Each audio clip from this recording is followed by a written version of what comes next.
Welcome back. 2 Worcester teachers are gearing up for an out-of-this-world experience.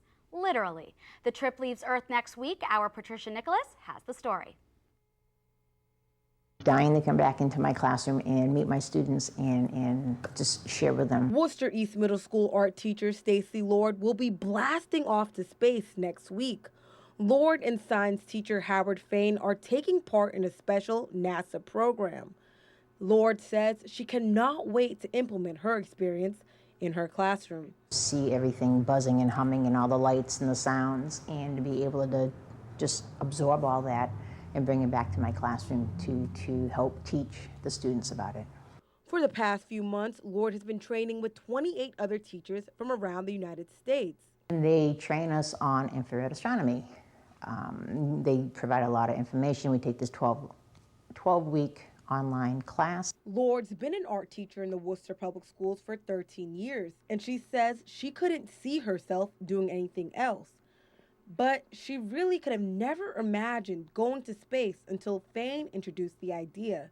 So when he walked through, he had the paper in his hand, and he's like, Stace, you know, I'm really interested in this program. It's on astronomy. Would you team up with me? And I'm like, well, I don't know anything about astronomy, but let me take a look at it.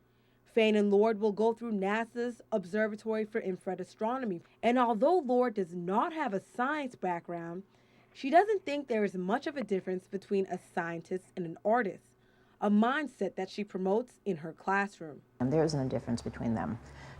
When they overlap, you get this lovely little piece, we call it the wonder. And that's where we think alike.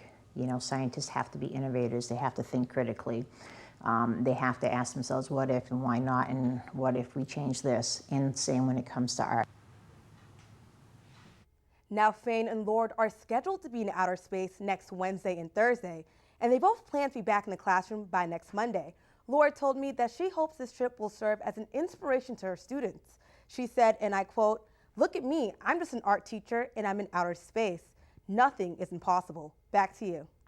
Thanks, Patricia. I know we're all very excited for that takeoff.